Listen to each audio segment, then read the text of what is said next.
welcome back to my channel. My name is Candace for those who are new here, and I am a healthcare revenue manager sharing my day-to-day in my role. You'll see the good, the bad, and the ugly on this channel. First off, let me just say Happy New Year. It is March 1st. It has been a very long time since I have been able to put out anything. I failed terribly at consistency with this channel with uploading, but do know I have tried multiple times to get videos out there, and it just has not worked out. And to be quite honest, I'm still not comfortable recording and being in the camera and talking. It still feels a little weird, even though I've put out several videos, but that's okay. We are going to work through it. I just know that I have to be consistent. With creating videos on my workday, I feel that sometimes it gets very redundant. I find myself talking about the same things over and over again. For example, like reporting on OR cases. I'm complaining and talking about that all the time, but it's the real, it's raw. That's what's going on. Those are the things that I have to do in this role. And I'm just sharing what I do for those who may want insight into this field. So I have had a lot going on. In addition to being a wife, being a mother, my mental health as it relates to my job has really declined. There are several times that I've wanted to walk away. In fact, a few months ago, I came into work. I was so distraught. I had so much anxiety. Everything just came closing in on me at once. And I was just sitting there crying. And my colleague, she said, "Candace, you need to go home." And I did. I left. I emailed my boss and I said, "I'm not feeling well. I have to go." And the next day I actually had a one-on-one with her, and she said, "I hope you're feeling better. I hope you're not getting that stomach bug that's going around." I said, "No, it's not that. I just really needed a mental day." And she goes, "Oh, okay. I understand that. So what's up?" No empathy there at all. Her personality is very hard to deal with, and that's a topic for another day. In addition to that, I am an adjunct faculty at two schools, one at my community college where I'm teaching HIM courses, and the other at a university where I'm teaching healthcare administration courses. And while I like having multiple streams of income, I have put too much on my plate when I started teaching back at the community college. It's taking a lot of time. And it's to the point where I'm missing deadlines at work with teaching, and I'm just all over the place with everything that I have going on. Also, I have entered a mentorship program with other healthcare leaders, and I need to devote a lot of time to that as well. I wasn't prepared for the amount of time that I need to put in, but I'm also investing in myself. I applied for this mentorship program and got selected, and I want to make sure that I put my all into this program so that I can benefit from it in the best way possible. I am supposed to be reading this Mentees Guide book to help guide me along the way of things that I need to do for this program. This program started at the beginning of January, and have I read one page? Do you think? No. Not at all. Not at all. It talks about a work plan. It talks about establishing agreements with your mentor. I'm just now looking at this book for the first time with you all. There is a gap analysis exercise in here. I really need to get my life together and read this. I just really have to work on prioritizing my time, the management of that time, blocking out all the noise. I'm getting a little bit better at it. For example, if I receive an email from my boss and I instantly get this feeling of anxiety, or I know I'm going to get frustrated because my level of positivity is a lot higher than others. So if I feel that coming on, I don't look at it. I ignore it and I wait till the next day. I've gotten better at that. I realize that not everything needs an urgent response. Stay on task. Work on what you're working on and get back to that later. In addition to that, I am a dance mom. So being consistent and being there with my girls for practice, helping them through that, helping them with the schoolwork. School comes first. But I also have competitions coming up that I have to prepare for, take off work for. They're not in this city, so that's just something else on top of everything else that I have going on. So I'm really trying to keep my head on straight, but I am barely floating above water, barely. So I think I have covered everything as far as what's going on and why there was a gap between recording. There is so much that I want to talk about, so many things that I am working on, as far as projects that are not a part of my day-to-day. And I also want to push out the series where I go over each role that I have been in, because I think that will be very helpful as well. So in the meantime, while I have all those ideas, I have them noted up here. I just need to get them written down. But let's go on and get on to our day.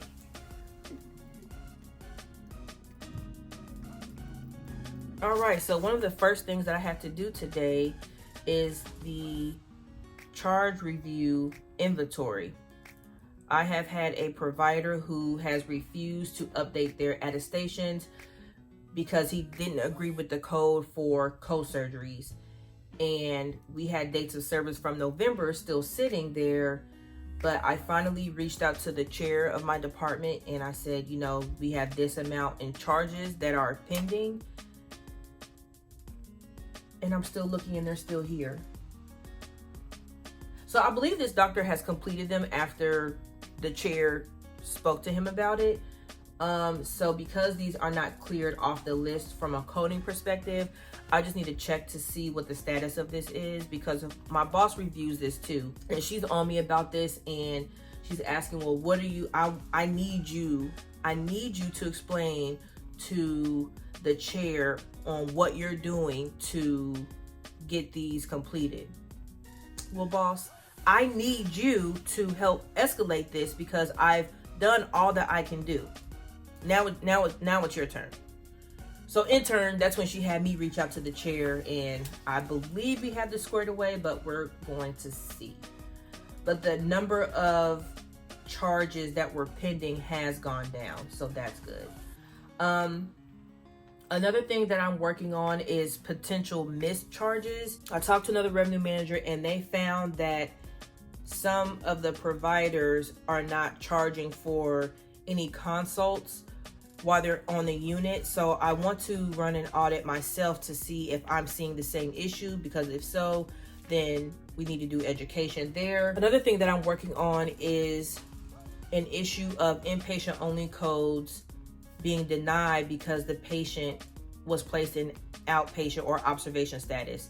What's interesting about this is I'm getting paid. The PB charges are getting paid. My boss is asking me to track down why the hospital charges are getting denied. Well, the hospital has their own revenue manager.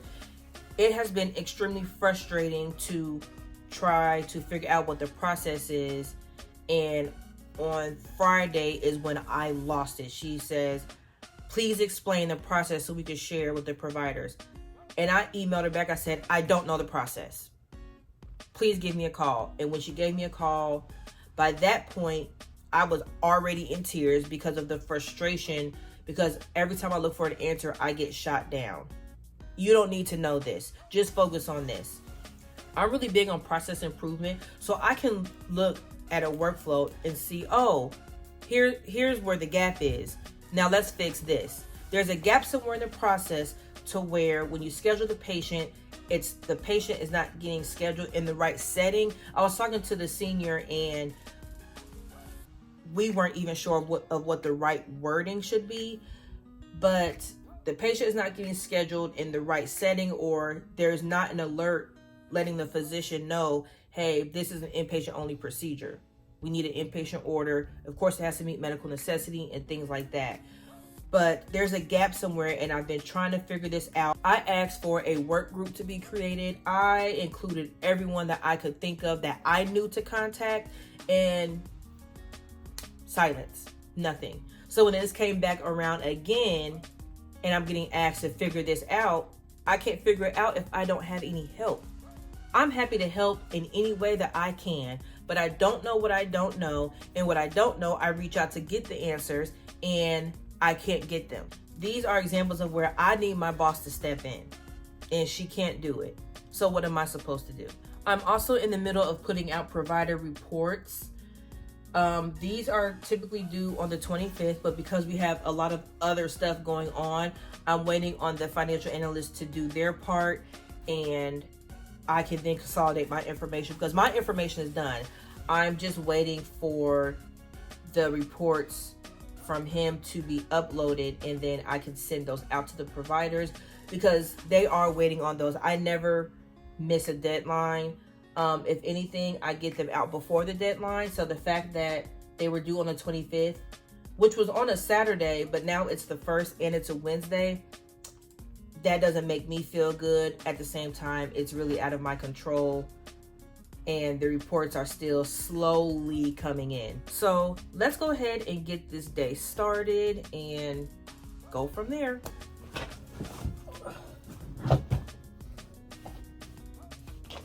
Yes, it's 10 o'clock and I have cookies and popcorn. All right, so we finally have a work group set up for the issue that I mentioned earlier, to where I reached out to all of these people and I wasn't getting any answers. So the one person I did not reach out to was the senior. Previously, I felt that they had not been very helpful in the past. So for a long time, I avoided asking him any questions at all, not one question. But when I did reach out to him, we looked at the examples one by one. We were on the phone for about an hour and a half, very appreciative of it. So now we got the kickoff. He involved the right people, and I was able to schedule the meeting. Another thing that came up recently was there are 2 meetings that I should have been attending that I was not aware of until last month. I've been with this company since January 2021. And there is a meeting with the surgical coders and the revenue managers. And then there is another meeting with just the surgical revenue managers. Now, previously, I have discussed how my role is unique because I report to my department. There are 4 of us total who report to our department. So I have not been included in those 2 meetings because I wasn't looped in. That is an example of where I feel like I have been set up for failure.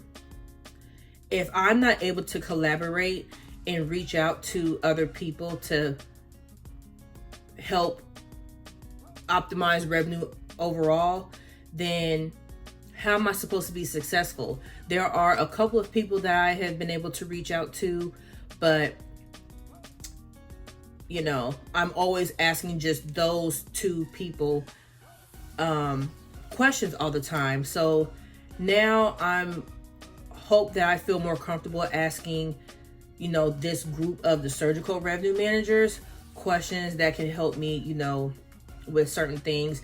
It was through this meeting that I found out about auditing for potential mischarges for consult codes and subsequent hospital codes, initial hospital codes, all of that group of E&M codes.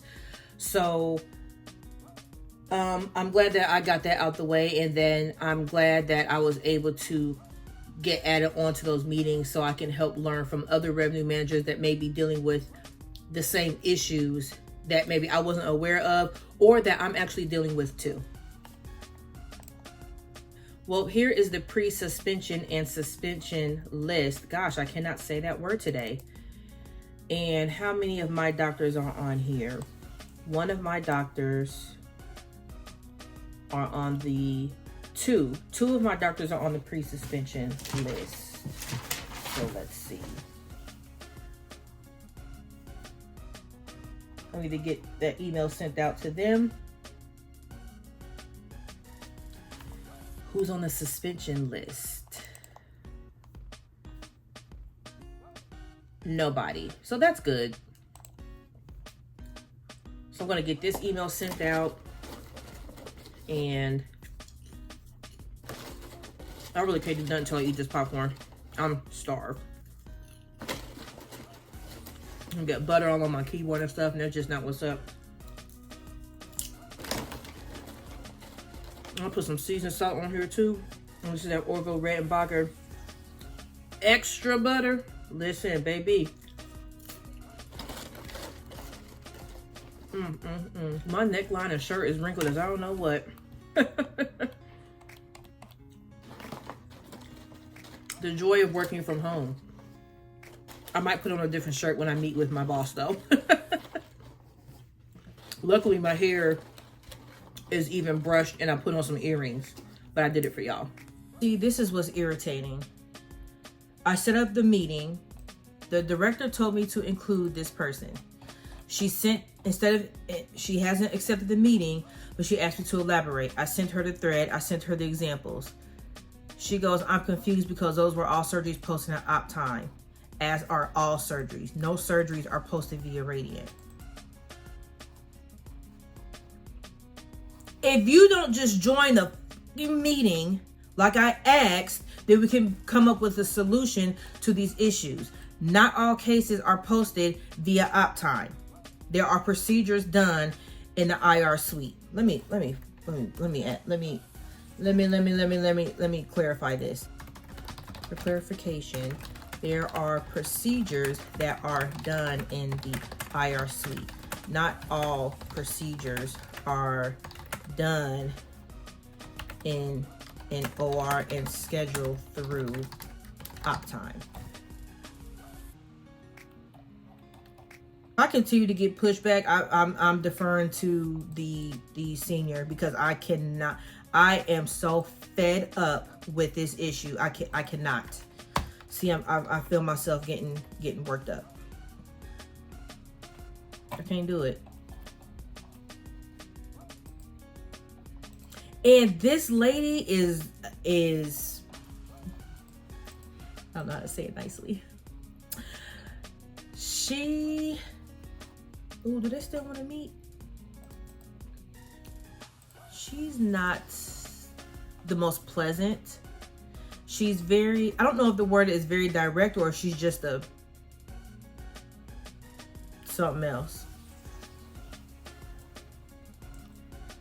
Oh, my watch died. So we'll see. I'm so tired of getting pushed back. I have another issue where I have two providers who are hired under a different process. Therefore, their billings don't fall directly to me. And one of the providers, we cannot find her charges. Like she's charging, but where are they going? They're stuck in the system somewhere. At least I hope they are. They should be. So I also have to figure that out.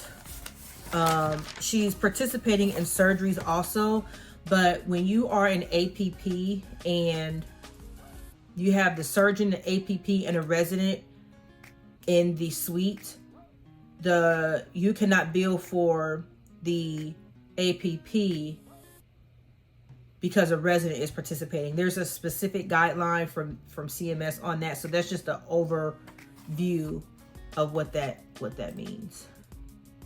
You know what? I really should have listed bullets on every issue that I'm working on, just so you guys can know, some of the other things that I'm dealing with outside of always reporting. I think I'm going to do that and I'll come back. Well, it has been a long day.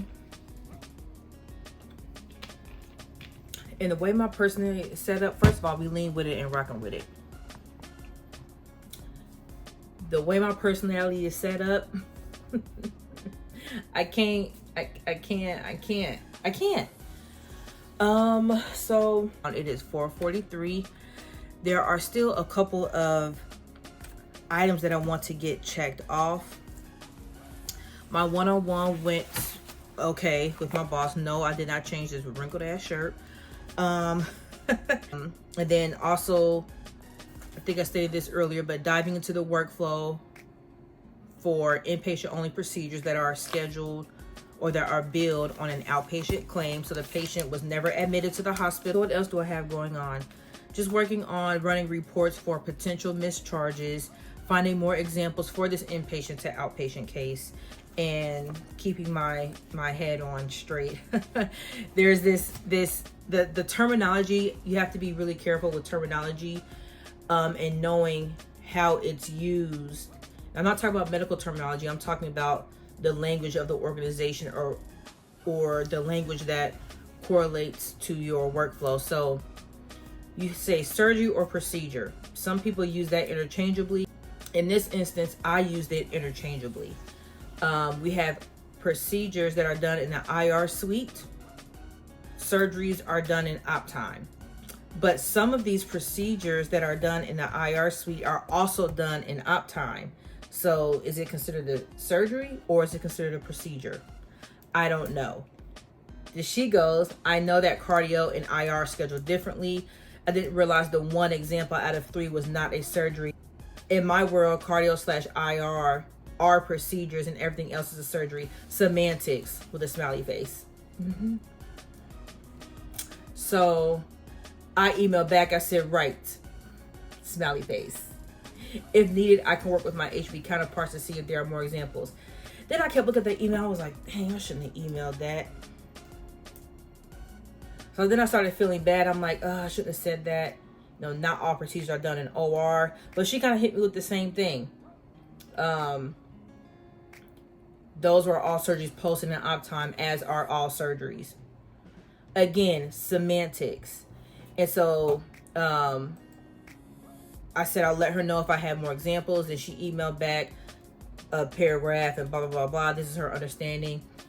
And then here I go apologizing, sort of apologizing, or validating what I said. I don't know what the right word is, but I said I want to, in the midst of my response back, I said I want to ensure I'm using the correct terminology as this is discussed, since some examples were performed in the OR versus the IR suite.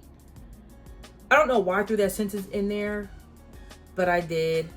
And why that's something so small. I just feel like when dealing with certain people, you just have to be confident. Don't let them make you question yourself like this person did. I know her personality just from emails. I hate when people say you can't tell the tone of the email. Yes, you can. Yes, you can.